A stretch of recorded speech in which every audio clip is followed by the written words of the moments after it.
Good afternoon, everyone. Welcome to the November Governmental Operations Standing Committee. Madam Clerk, can you please read our chamber emergency evacuation announcements and public speaker guidelines? Upon activation of the emergency alarm signal, all persons should immediately exit the building.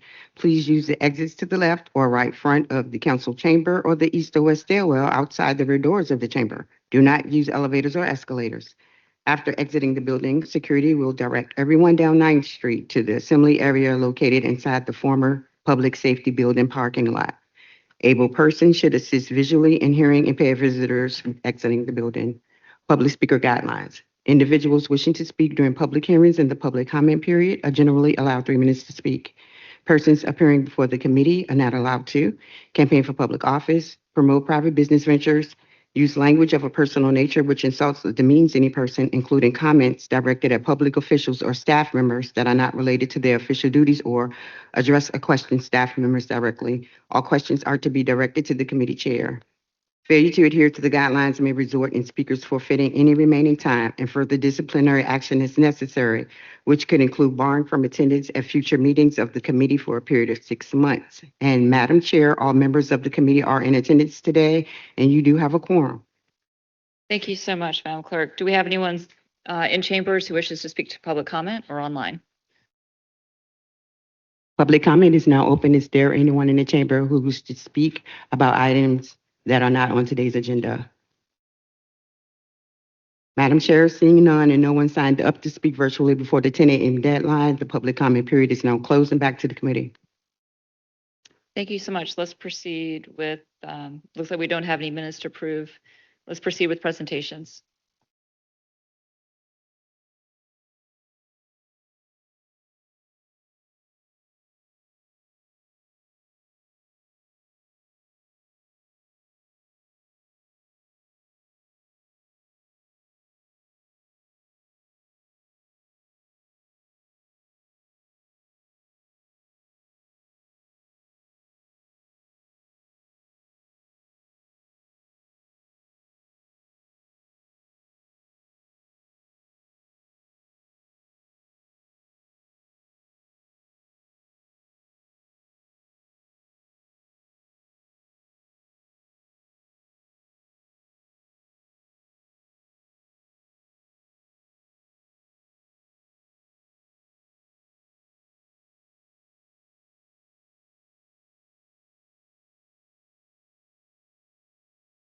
Can you all hear me okay? Perfect. Good afternoon, City Council members. My name is Kevin Cianfarini. I am presenting a brief summary of the 2025 annual report on behalf of the city's Public Utilities and Services Commission. Next slide, please. Oh, thank you. Appreciate it. I'd like to start by giving a brief acknowledgement to the leagues of people which have made this report possible. The commission met multiple times with various experts. We're supported by numerous city staff, and volunteer commissioners spent countless hours collaborating on this report. I believe a few of those commissioners were able to make it down to this meeting today and are in the audience with us today, and I'd like to ask them to briefly stand up. Thank you for all of your hard work. We're going to start with the report's water recommendations. The commission met with both the Director of Planning and the Director of Public Utilities. And while DPU has deemed that the utility infrastructure assessment done by the planning department was adequate for the rezoning process, a more detailed review could entail the use of hydraulic models. The planning department has informed the commission that the time for a more detailed review is when the city works on updating the Richmond 300 master plan in the coming year. And as a result, the commission recommends performing that more detailed review. Moving on to the next recommendation about lead service lines, the city is currently operating under regulations from the Environmental Protection Agency about lead service lines. A further rule will take effect in 2027 that will mandate full lead service line replacement. The city currently has roughly 2,200 known lead service lines, 14,000 known non-lead service lines, and 66,000 service lines which require identification. The city is currently in the process of securing grant funding for lead line replacement, and the commission recommends that the city exhaust all avenues of public outreach regarding this ongoing program to meet regulatory obligations. Regarding wastewater and stormwater, the Commission is interested in how the city can continue funding and implementing stormwater best management practices, both with personal property owners and in partnerships like the Greening Richmond Public Libraries project. These best practices help manage combined sewer overflows and are related to the largest utility project in the city's history, the combined sewer system upgrades. Without external funding, these upgrades will impose rate increases on the city's utility customers. The Commission recommends that city leadership continue advocating for grant funding that lessens this financial burden on its customers.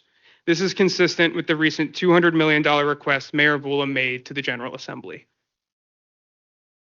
Looking forward, the Commission is interested in understanding how the city might form a direct connection of continued education and training with local schools and community colleges for both present and future workers. In the coming year, the Commission will aim to tour DPU's facilities to witness ongoing upgrades and maintenance. The gas subcommittee focused primarily on energy affordability this year, and this presentation focuses on just one recommendation related to that. The graph shown on this slide represents the rate of growth for the city's gas rates since September of 2011. Notably, this graphic omits the actual cost of gas because the city does not control that price and directly passes it on to customers. Instead, it shows the service charges of a bill, which the city does control. Since 2011, commercial service charges have risen 65%, and residential service charges on a typical bill have increased 56%. In contrast, general inflation has risen 43%. As service charges have risen, both residential and commercial customers now consistently pay more for their use of the gas distribution system than they pay for the gas it delivers. DPU has stated in previous GovOps meetings that the decreased per customer consumption is a contributing factor towards rate increases. The Commission dug into this and found that per customer residential demand has decreased 58%, and per customer commercial demand has dropped 50% since 1997. When we account for long-term weather changes, we can see that per customer residential demand has declined 24% and commercial demand has declined 17% since the year 2000. That's what's shown on this slide. These data show that reduced gas demand is not only a function of consistently warmer winters, but also that the usage of the gas system has fundamentally changed. To further understand these trends, the Commission met with utility and energy policy experts, including the top utility regulator from the state of Massachusetts, the national nonprofit Rewiring America, and the national nonprofit the Regulatory Assistance Project. All of them have confirmed that this trend is being seen nationwide and is prompting gas distribution utility policy and regulation changes around the nation. The Commission finds that decreased consumption may be a result of declining gas space heating popularity in the region. Data from the United States Census shows that since 2005, Richmond City's gas space heating market share declined an estimated 22%, and Henrico's has declined an estimated 10%. This is particularly important because gas space heating is a large majority of a gas connection's end use and is therefore important for the utility's finances. A deeper dive into these data suggests that there are two forces at play. First, new construction tends not to prefer gas space heating. Only an estimated 12% of homes built between 2010 and 2019 are heated with gas in the city, and this is the lowest proportion of any building age the census surveyed. Second, existing buildings are increasingly choosing to switch from gas space heating to electric. For example, homes built between 1950 and 1959 in Richmond City experienced an estimated 17% decline in gas space heating market share since 2005. And that leads us to the one recommendation we wanted to focus on for gas today. So given the long-term reduced demand for residential and commercial customers alike, the Commission recommends eliminating something called line extension allowances. Line extension allowances offer gas connections to new customers at no or reduced upfront cost and therefore raise the utility's fixed costs in the near term. In meetings with the Regulatory Assistance Project, they estimated that eliminating line extension allowances would save existing utility customers between $1 and $4 million annually. This is consistent with analyses from the Maryland state regulators, which found that eliminating line extension allowances would save their state's utility customers tens of millions of dollars per year. These savings will help protect existing utility customers. In an era of declining gas usage, line extension allowances are subject to financial uncertainty.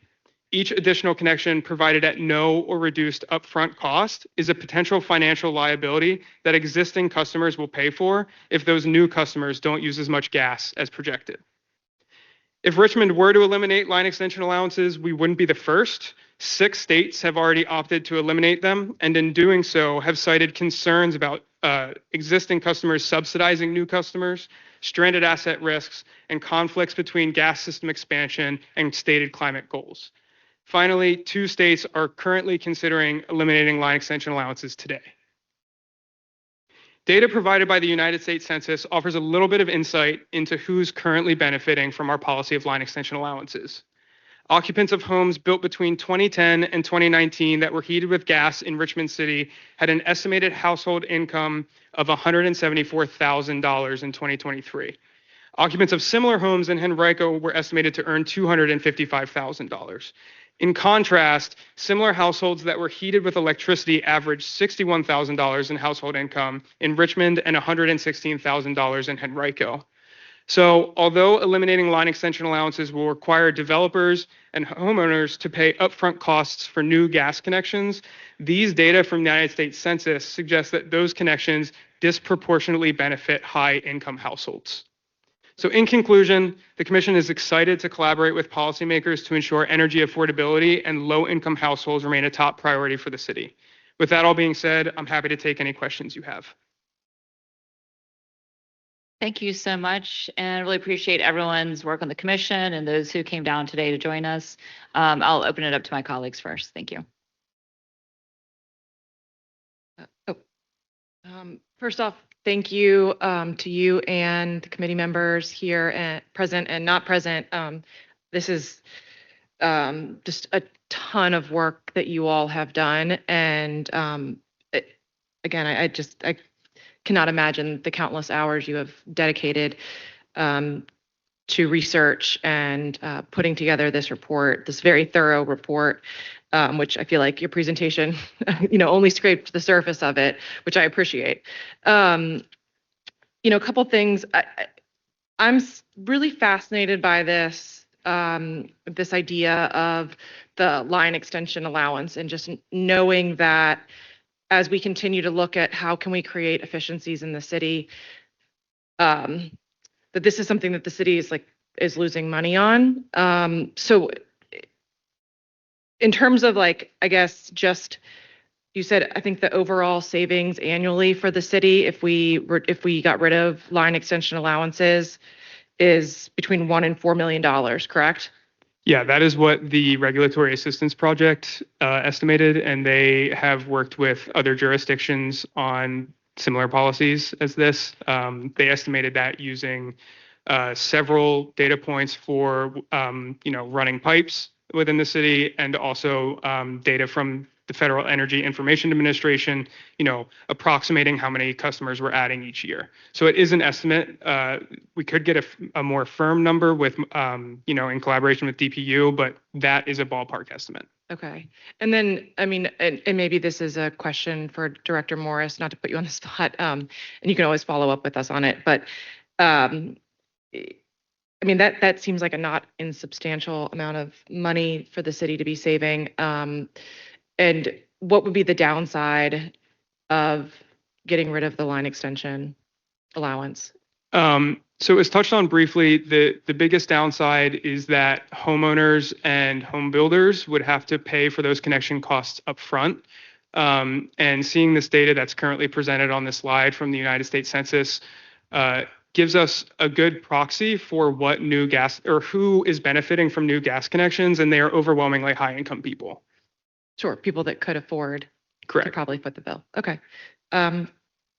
Okay, so thank you. That's helpful, and I would love to follow up at some point with Director Morris on that. Lastly, just in terms of your committee, I know that this has been sort of your getting adjusted year. Is there anything that council can do in terms of your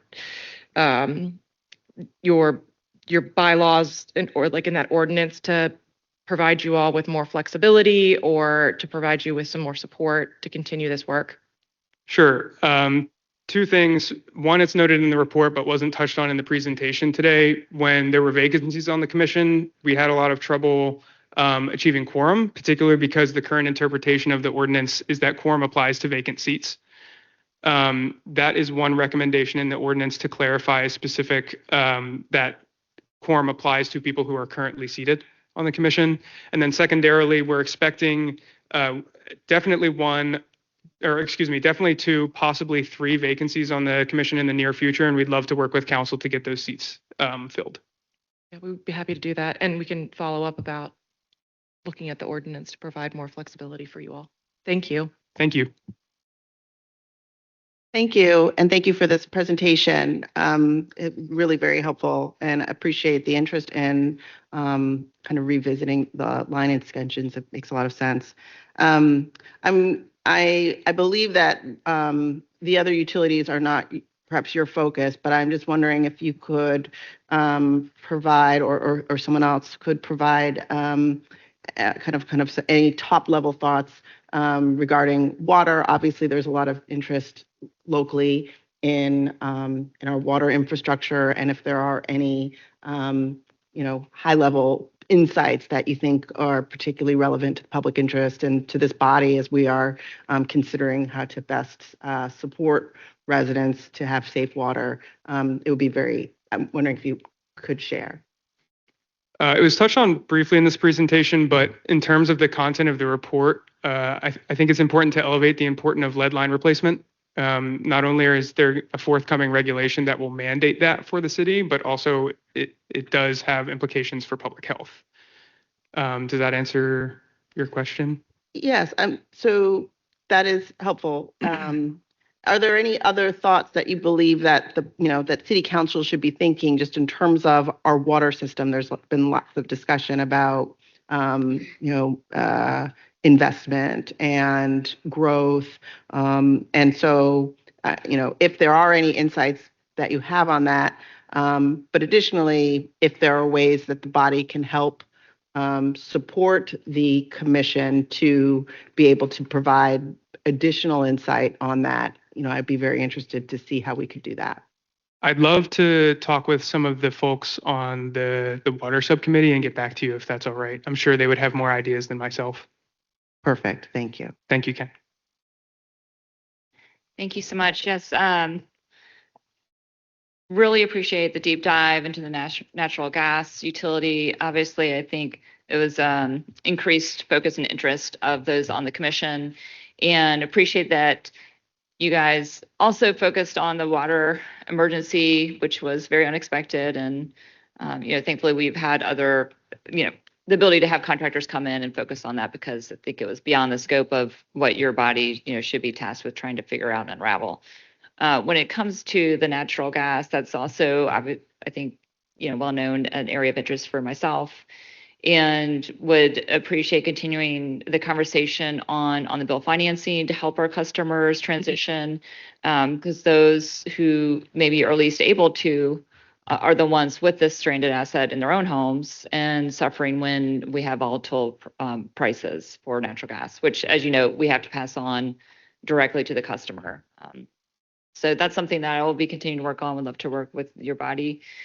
And then I know we had talked about that on the bill financing when it came to natural gas, but has there been any exploration of lead line replacement as on the bill financing? Because I know a lot of homeowners do have it and are not going to qualify for the grant funded replacement. And how can we assist them? Is this an opportunity perhaps for the utility?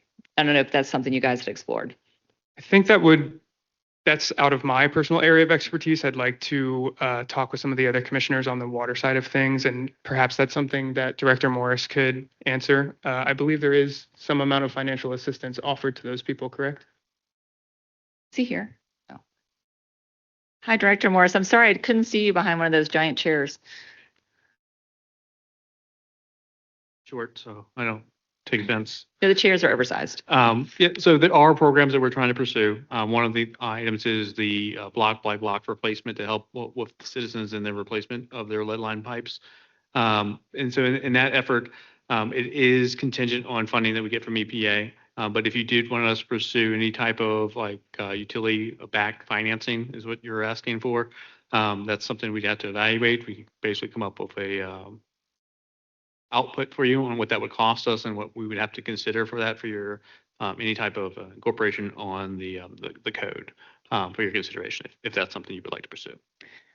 I would absolutely like to continue the conversation with you. It's not my field of expertise, but it's something that I think is affecting our residents and would like to understand better what the options are.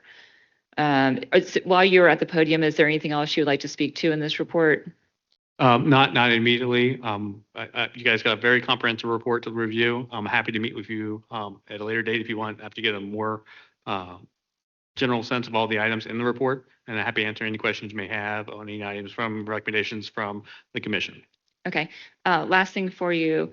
Prior to your tenure here at the city had commissioned a sort of a master plan for the natural gas utility. It's over 10 years old now, and it's one of the things that I'd been hoping that we could revisit, because things have changed dramatically in the time since it was published. And when you go back, it's really a fascinating read where the utility was looking for homes that they could target for new customers for natural gas. And I believe the intent at the time was natural gas was cheaper than electricity. So they were looking for homes that had poor insulation, be a higher cost burden, the energy for those customers.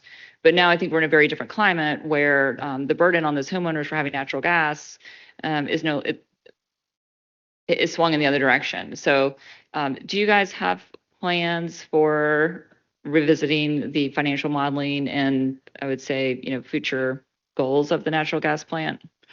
We do have plans for all the utilities. Mhm. And so we're revisiting all of our master plans. Typical master plans are usually updated within a 5 to 10-year period of time. So the natural gas master plan is due to be updated just like all the other ones. So we can definitely incorporate that in our planning efforts. What is the timeline for that specific master plan? I'd have to go back and look, but it's probably within the next 1 to 2 years, I believe. Okay. Well, I think we will definitely want that on the agenda here in GovOps, and we'll follow up with you on that more. My last question is for the committee chair. So thank you, Director. Thank you. Yes, so we're building on my vice chair's question. Quorum is something that all committees struggle with. Do you feel like if we had a virtual option that would assist, particularly the water subcommittees? We do have a virtual participation policy that specifies that you can only have, I believe it's every other meeting participated virtually. And in hybrid settings, you have to have quorum in person before you're allowed to admit anybody from online. It's unclear to me, and I'd have to ask the city attorney who helps us if that's something we can change within our own purview, or if that would be something that council needs to act on. But I'd like to follow up with them to get clarification on that and follow up with you. I think we would have to act on it, but if it's something that would benefit your committee, please let us know. And then I would say lastly, what are you guys looking for over the next 12 months? Over the next 12 months, we need to get some of those vacancies filled. Particularly would be great to round out some of the water expertise. I know that there was a lot of energy initially around the gas stuff, and we're a little bit top heavy on the gas side. It would be great to round out some of the other water sides. And then on top of that, it's going to be great to continue meeting with some of the external experts that we've built some relationships with, particularly the Virginia Health Catalyst on the water side of things and the Regulatory Assistance Project on the gas side of things, and go from there. And then some commissioners have expressed desire to tour some of the utility facilities, and we'll look at doing that in the new year as well. All right. Well, sorry, Ms. Gibson. Okay. Thank you so much. Thank you. Madam Clerk, I believe we have another presentation.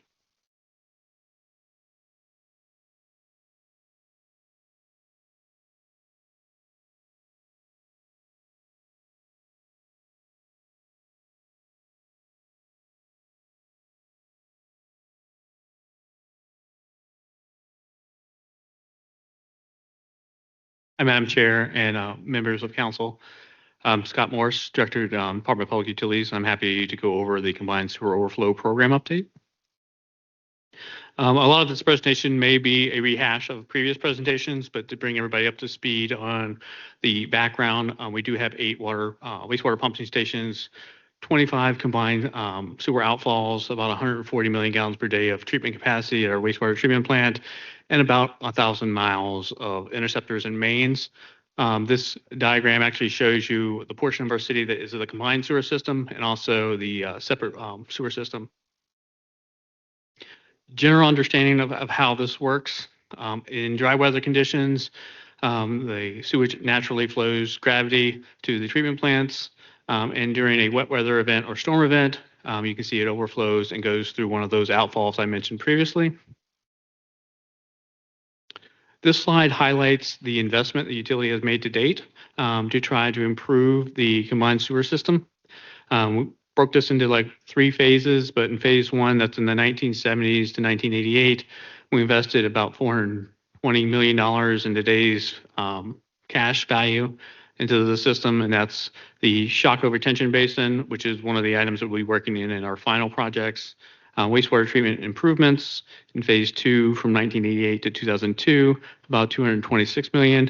And that was storage tunnel, new conveyance sewers, and improvements on the Fall and the James Haxow Canal. And then in phase 3, we had about 16 projects. Again, that's an expansion of the wastewater treatment plant, one of our Gillies Creek outfalls, and various sewer separation projects. So a significant investment overall in the sanitary system and the combined sewer system to just overall improve the environment. To give you an idea of where the regulatory process has been and the oversight and compliance process, we do have a 2005 special order by consent, and that's to address some of the sanitary sewer overflows and outfalls from the combined system. We do have the 2020 CSO law, that's Senate Bill 1064, that mandated these be instituted by 2035. And that Senate bill actually required us to amend the special order by consent and include those items, which ultimately led to the interim plan and the final plan that we're going to give an update on. This kind of gives you an idea of all the milestones that were required by the interim and final plan. We were required on the interim plan to submit the plan by 2021, July 1st. That was done. We were required to start construction by July 1st, 2022. That was also done. We are required to complete construction by July 1st, 2027. Obviously, we're underway with that. The final plan, we were required to submit that by July 1st, 2024, and institute construction by July 1st, 2025. Again, we met those obligations, and then we are required to complete the construction by July 1st, 2035. You may remember the original cost estimate we had for the final plan was close to $1.2 billion. We did some value engineering, and that's a testament to the engineers we have on staff at DPU, but also our consultant engineers. They were able to get those costs down significantly at a reduced value, over $500 million in savings, a strategy that was very effective. Ultimately, what's being achieved here is a reduction in the bacterial loading going to the James. And so when we implement the interim plan and the final plan, we'll get about a 70% reduction to get us closer to being in compliance with the James River TMDL. This slide highlights the schedule that we have for the interim and final plans. As you can see in the first 10 projects on the interim plan, well on the way. We even have some margin of error to allow us to meet that July 1st, 2027 deadline. And most of those are funded by ARPA grants. And then you see the final plan. Obviously, we do still have some margin of error for the 2035 deadline. We've already started 2 of those projects and actually started the 3rd project going through design phase. And then we're looking to start the 4th project in the upcoming calendar year. This actually shows you where all of our projects are in the city. A lot of them are storage. That's giving it additional capacity to absorb that high volume coming in from the stormwater. Some of them are separations. That's separating the stormwater from the sanitary system to make it sure that there's not much stress on the system. And very few of these are treatment. The treatment one is actually going to be the high rate disinfection from the Chaco Basin. We do look at, when we try to look at the affordability and the cost ramifications of any of our construction projects, This slide actually breaks down where we are, how much affordability we can reasonably assimilate, and where we sit with median household income for us compared to some of our sister cities that also have combined sewer systems that were also mandated by that same CSO bill in 2020. As you can see here, our median household income is relatively low compared to some of our sister, with the exception of Lynchburg. And then our affordability threshold is much higher than all the other ones and vastly approaching the EPA's affordability threshold of 2.0. The next steps in 2026, we're going to highlight all these. It's basically we're going to continue to advance on the interim plan projects. Final plan, we are going to advance construction of CSO 31 storage tank and CSO 24 partial separation. We're going to complete the design of the CSO 12 storage tank and advance that to construction. We're also going to award the fixed price design build contract, which we just got the $100 million to support that project as well. And then we're also going to start the procure services for the Chaco retention basin high rate disinfection project, which is going to be the largest portion of the cost for the final plan. We are required to submit an annual report to the General Assembly by November 1st every year, kind of highlighting where we are on the interim and final plans. We met that deadline this year. This is the cover page and a couple of informational aspects of the report. It kind of shows you the amount of ARPA spend down we've done to date, both for the interim plan or the city match ARPA, and then also most recently the $100 million that we were awarded and moving forward with the Canoe Run project. Obviously, that shows zero because at that point we had just started using those project funds. As part of the report, we kind of want to show where we are in the cash flow and the spend down. This is a traditional S curve that kind of shows you where we are with funding needs and cash flow. This is for the interim and final plans. And you can see here where we intend to meet the 2035 on the final plan threshold and the additional funds we need for the 2027 and 2028 to meet those obligations. We do realize that there is going to be some additional needs from the state and to support some of these projects. This is the anticipated need for the remaining portion of the projects. As you can see here, it's incorporated in the fiscal year 25-26 budget where we got the $100 million, but also the additional funding needs we expect to be needed to get the final projects to cross the goal line.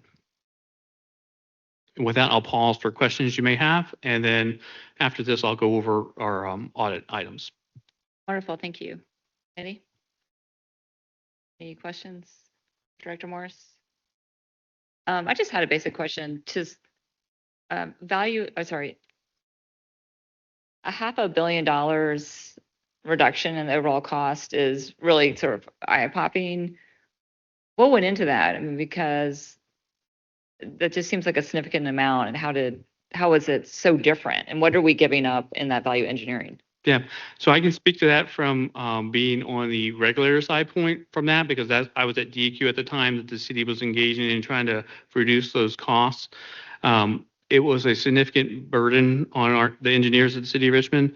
What they're basically going through is looking at the volume reduction, the bacteria reductions, and looking at a plethora of alternatives to see if there's any way that you can have a more efficient operation, a more cost-effective solution. There's obviously some easy projects you can implement, and those easy ones usually bear a higher cost burden.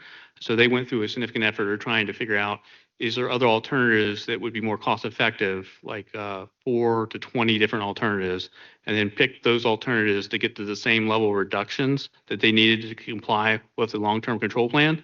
And then by meeting those same obligations, they were able to reduce the costs. Okay, thanks. I'm just curious, like, were there measures I don't know, like, were there any negative outcomes in your mind for having to choose the less expensive option? And I don't know the answer to this. This is not, I'm trying to steer you in a direction. No, completely understand. So one aspect of trying to do those analysis is just the time it takes to do it. So the energy effort to do it. Obviously, you want the most cost-effective option. Realistically, you just want to make sure you get to those bacterial load reductions, their end goals. So if one project gets it the same way and it's a significant cost reduction, there are different aspects you got to review, which recently being property acquisition, easements, the difficulty, maybe some engaged community meetings to try to get more interest in those. The number of projects probably went up a little bit as well, just because you have to change where the locations are. And trying to balance that with the community wants and needs is a difficult conversation, especially when you keep changing that dynamic. And so I believe they had a very difficult task, and they still have a very difficult task, especially when you start talking about 2 to 5 years of construction that a community is going to have to deal with when they do some of these projects. And so that's a really significant ask on the community to bear to the benefit of the betterment of the James. Okay, thank you. With that, I think we can proceed to your audit items. Yep. So I have up here just an overview slide of all the audits. This is slightly different from the quarterly report you got from the auditor's office. I think they had 19 and 26. I have 17 and 28, mostly because we just recently submitted some and they generally accepted those as being closed. What I would like to do, if you're okay with this, is just highlighting some of the remaining items, not necessarily the ones we still or have work to close, if that's okay. So if you look here, we have 2309 recommendation 19. So if you go to the fourth bullet or fifth bullet, where we talk about the warehouse audit, this is EWQ report no longer exists in the CIS system.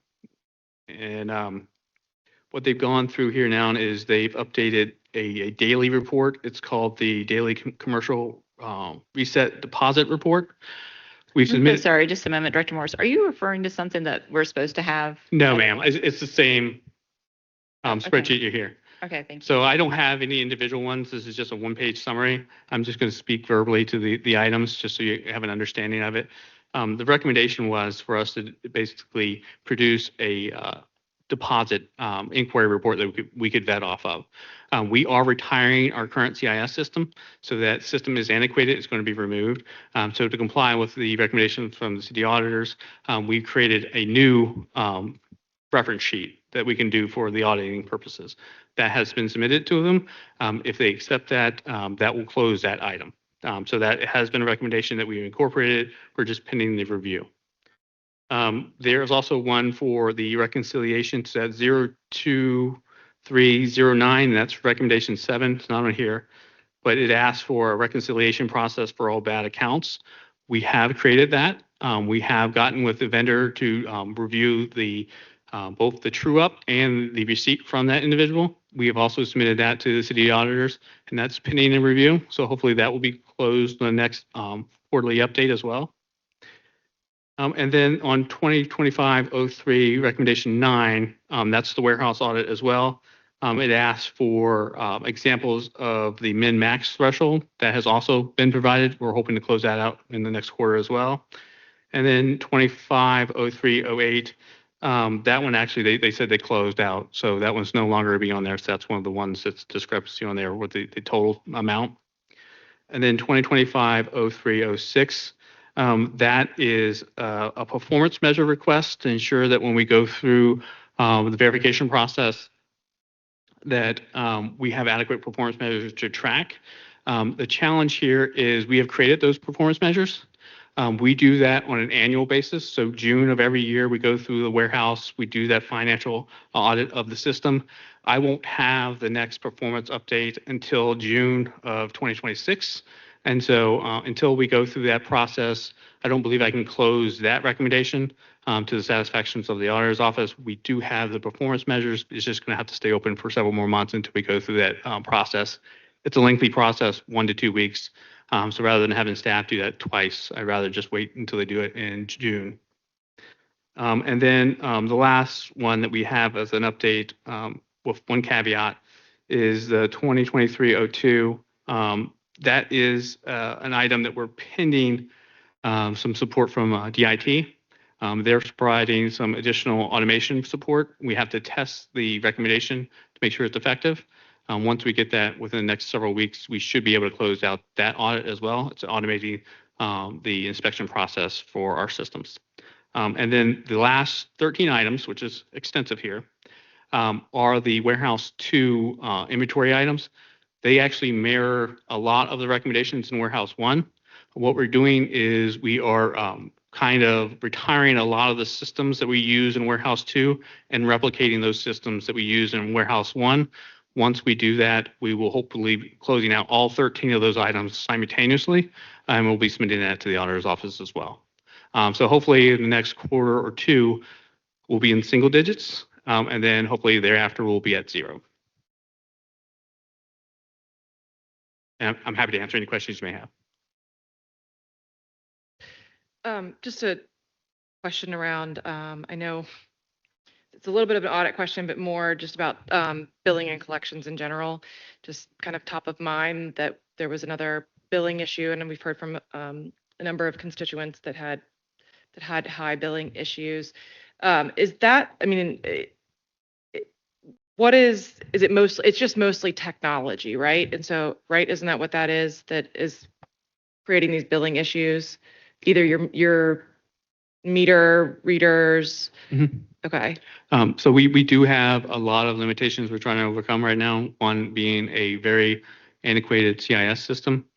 We are pushing to go live in that in the upcoming calendar year. And so that will help out tremendously. We also have gone through and helped with the meter replacement program. So we are going through and kind of bringing those back up to the current age that they need to be in the system. And most recently, we did purchase mobile equipment for our mobile units that go through and read all the meters in the neighborhoods. And we'll be instituting that in the next several weeks as well. And that should enhance a lot of and remove a lot of the billing errors in the system. Excellent. And just to note that whenever I have had to reach out to you about billing issues, you've been incredibly prompt and responsive. So I'm grateful for that. If customers are still having billing issues that are month over month, what is your recommendation for the process for them to resolve that? So we are reviewing that internal protocol for our staff. We've added additional functionality to that. We are adding some supervisors on the call centers to be actively engaged. If they don't get a resolution within the normal 30 to 60 days that would be expected, it's recommended that they ask to speak to the supervisor that's on the call center task, and they can escalate the material and get it resolved in a much quicker fashion. But obviously, if those same issues do not occur, I'm happy to try to address those.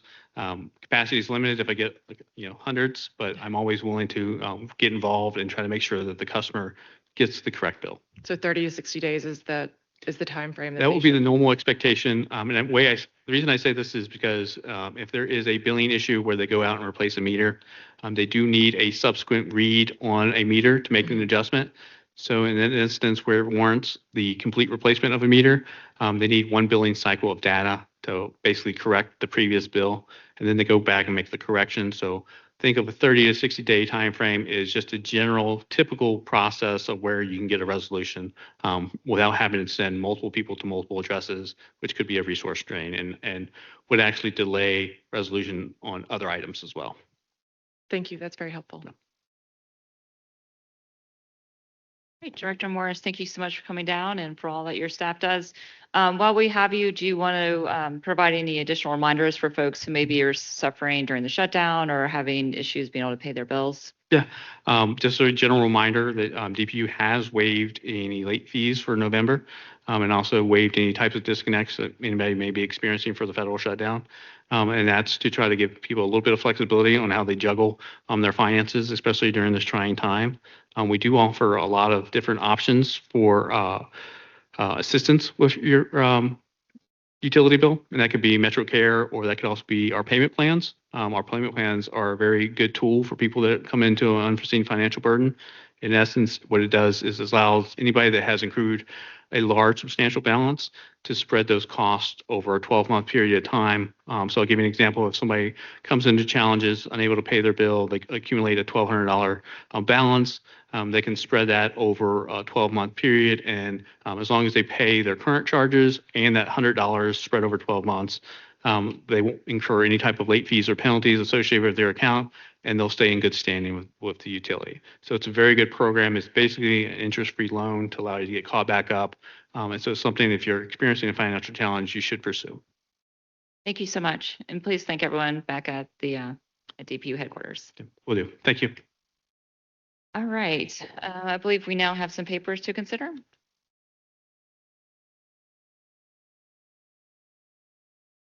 Item 1, ordinance 2025-209, to amend city code concerning the filing of statements of economic interest for the purpose of requiring more detailed disclosure forms of members of certain boards and commissions. This paper is for the committee as amended.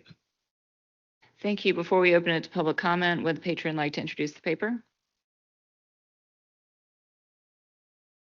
Thank you. I mean, we've discussed this paper a couple of times. We've made some minor revisions to the paper. There were some corrections that needed to be made, and we've made some revisions to the bodies that this pertains to. I think it expands it in a way that better supports the objective, which is to provide more transparency and oversight. So my hope is that we recommend the paper for approval. All right. Thank you so much. Madam Clerk, can we open public comment? Is there anyone in the chamber who wishes to speak in opposition to this paper? Is there anyone who wishes to speak in support of this paper? Madam Chair, seeing none regarding this item, the public hearing is now closed and back to the committee.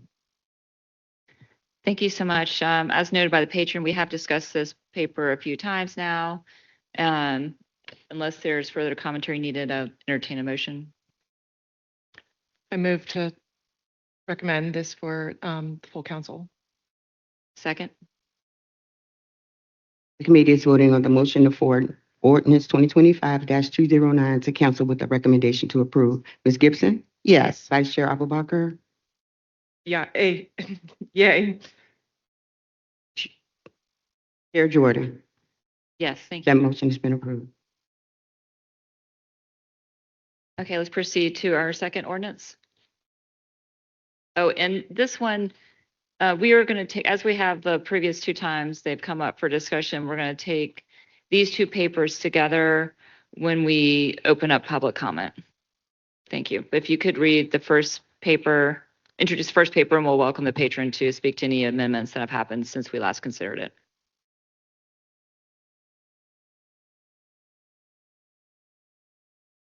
Chair Jordan, just for clarity, you do not want me to read these as a block. You want them read one at a time, together, but one at a time. We want to take them up together as a block. Thank you. Okay, thank you. Item 1, ordinance 2025-210, to amend city code concerning definitions related to open data and a transparency program by adding therein a new section concerning a Freedom of Information Act for the purpose of establishing an online Freedom of Information Act library.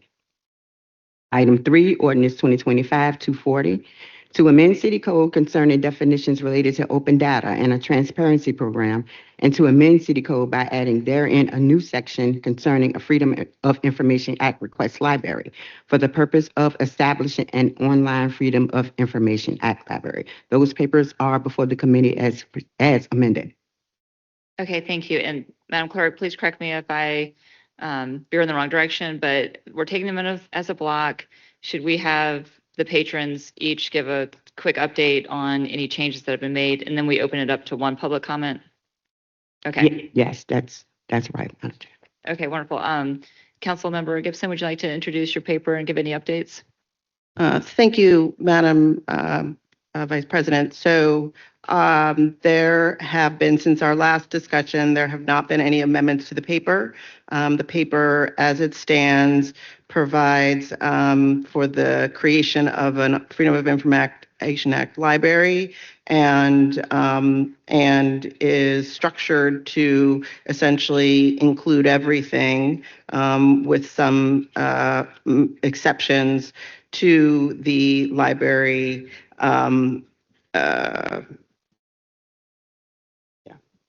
Thank you so much. Does anyone from administration wish to introduce any changes to their paper or summarize again where we are? Thanks. Good afternoon. I'm Ross Gatro, Director of Communications for the beautiful city of Richmond. You have before you our amended FOIA library paper, and the big change here is we've included the rubric, which we've talked about before, is now part of the actual legislation. I think y'all should have that in front of you. Is that right? And so I'm happy to go through some of the high levels or just answer questions. I think it would be helpful. I mean, you mentioned rubric, but I think what we're seeing here is rubric is struck out and it's replaced with something called library notice. So Yeah. can you please expound on that? Yeah, library notice, that'll be the text that appears in the Just FOIA library, and it includes the rubric and some additional things like how you go about asking why your thing was either included or not included in the process for appealing the decision to not include your request in the library. So the library notice is the rubric plus other things. And what is that rubric? It's the big sections of text in there. You want to do a high level real quick? Is that helpful? Okay. We got 5-ish things that would have something included in the library, and those are a really high level, and it's written in that legislation. But if a request is requested by 2 or more requesters, it'll be included. And these are ORs, so any of these would put it in the library. It contributes to the public understanding of city operations, policies, or decision making. It exposes wrongdoing or misconduct of a public official, government employee, or member of the public. It's relevant to the evaluation, performance, or accountability of a city program or its functions, or otherwise of sufficient public interest. So, and the actual legislation has a little bit more legal language in there about those things, but those are the big 5 that would put something in the library. And then to exclude something from the library, it is strong privacy or security or confidential information that could endanger an individual's safety, security, or compromise a minor, that would otherwise jeopardize the privacy or reputation of a member of the public who is not a city employee or elected official, if the requester is or their dependents are the subject of any materials produced by the request, and then also records will not be posted if redaction is insufficient to protect against misuse. So everything that meets the top 5, any of those, like as an or, not an and, goes in. But if any of these in the bottom in the exclusion categories, then it'll be kept out. Okay, I think we will have more discussion, and I probably shouldn't have asked for so many clarifying questions in your introduction, but I know some people are listening or going to watch this later, and they're not going to understand where we are. So with that, let's pause, open it up to public comment, and then we will come back and be able to ask more questions. Cool. Thank you. Is there anyone in the chamber who wishes to speak in opposition to these papers?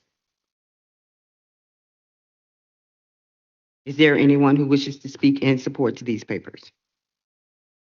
Madam Chair, seeing none, the public hearing is now closed and back to the committee. Okay, thank you. And just to confirm, I don't see anyone online that wished to participate. Okay, thank you. All right, committee, again, we've discussed these papers twice now. I think we have a better sense for them, but these are very important matters. So I wanted to open up for further conversation before we decide. I think ultimately we want to decide on one to recommend to council, but we will be forwarding both to council for their fair deliberation. I have questions for the administration.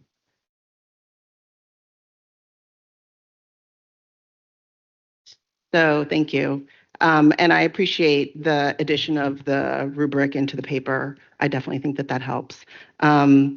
I do want to emphasize, though, I think that the primary difference between the 2 papers is essentially the discretion that is offered in the paper that's been developed by the administration. But I just want to, get clarity on that. So the language in the paper's rubric said that the library will include materials that contribute to the public's understanding of the city's operations, policies, or decision-making activities.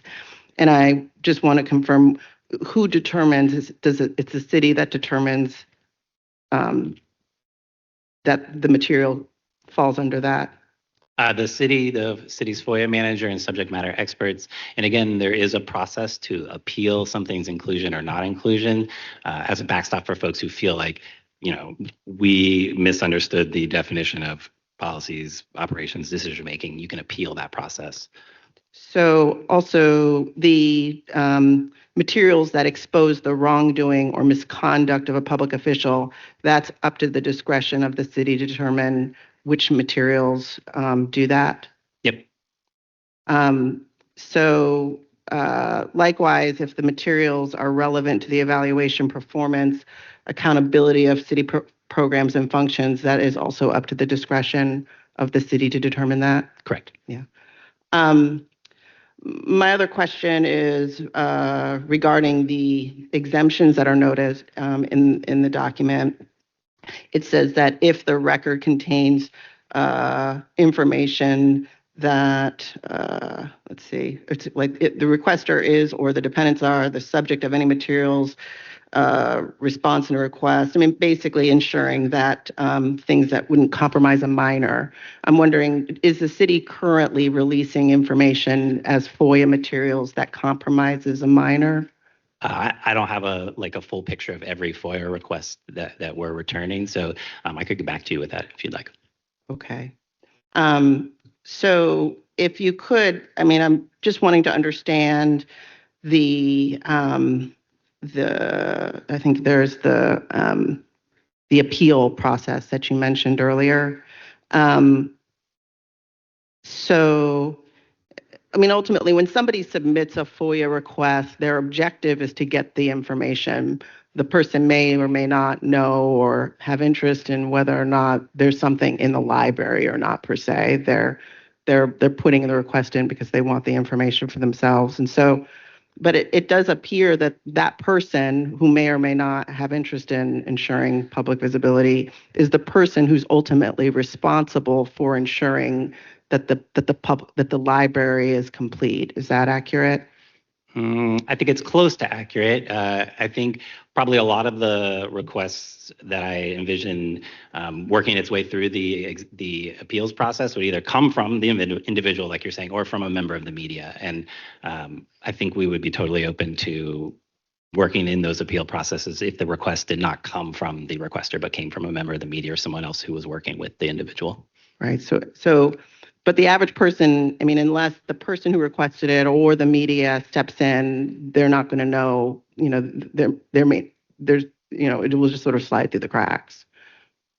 I wouldn't frame it as slide through the cracks, but correct. Yeah. And so I also was wondering about the time for this appeal process. 30 days seems like a long time, and many of the requests are somewhat timely, like with the water crisis, for instance. So I'm wondering why the response time is 30 days to get a response on whether or not the item should have been in the library. I think it's a reasonable amount of time. I think we hope to move much faster than that. As you know, FOIA timelines in Virginia are very fast already, so we're already working through these requests pretty quickly. But we did want to set a cap for ourselves of when we would have to get back to people by 30 days. Thank you. Sorry, Councilwoman Abubakar? I think the only thing I would, another aspect that was amended in this paper that I think is important to bring to the body's attention is that there will be an annual report to City Council regarding the number of requests that were received by the city and those that were not published versus published, so that there is some measure of transparency around what the volume in which the city is not publishing certain FOIA requests. Correct. Yeah. Thank you. Okay, any further conversation? Okay, well, appreciate your work on this, as well as our FOIA team. And I do think that the city has improved greatly, I would say, from the valley of where we were on our FOIA to where we are now. And sometimes, it takes so long to get legislation through. Sometimes a lot of the more critical issues have already been improved, but these are very important papers. And I think having two has brought us to what will ultimately be the best product possible. And of course, with any new program like this, we need to be open-minded about refinements over the years. And I think, doing that on an annual basis is important. And obviously we get feedback from people when things are working or not, and that's how we can move forward with amendments. But at this moment, I would like to make a motion that we forward the administration's paper with recommendation for approval. Also forwarding Councilmember Gibson, Abubakar, and Lynch's paper to the full body, but with no recommendation. Yes. So since I'm the patron, I would prefer that they be two separate motions. Okay, sure. So the first motion is to approve the administration's paper, forward it to full council with recommendation for approval. Is there a second, please? I can second that. Thank you. And can we have one for ordinance 240, please? Okay, I will call the roll for that one first. The committee is voting on the motion to forward ordinance 2025-210 to council with the recommendation to approve. Ms. Gibson? No. Vice Chair Abubakar? Aye. Chair Jordan? Aye. That motion has been approved. Thank you. So we will now proceed on our second motion. I motion to forward paper 2025-210 to council. I mean, honestly, I would prefer somebody else make the motion, because obviously if I'm going to make the motion, I would recommend it for approval. I will make a motion to forward the second paper to full council with no recommendation. Can I get a second, please? I can second that. The committee is voting on the motion to forward ordinance 2025-210 to council with no recommendation. Ms. Gibson? Yes. Ms. Abubakar? Aye. Vice Chair Jordan? Aye. That motion has been approved. All right, thank you. And again, thank you everyone who's worked on this.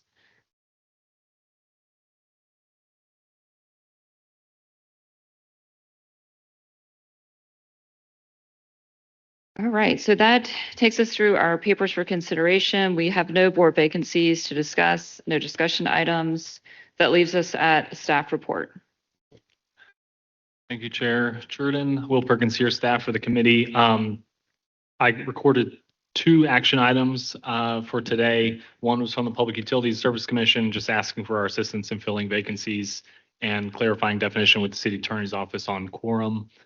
Additionally, for DPU, we will follow up with them about the master plan and the history and upcoming timeline for that around natural gas.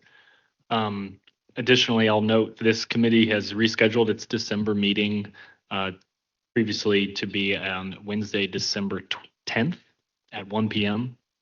And the topic presentation will be from the Department of Information Technology, DIT, about cybersecurity and protection of data. Thank you. And just to remind folks, that meeting will be back at 1 o'clock. I think you just said that, but Yes, ma'am. That's okay, correct. thank you.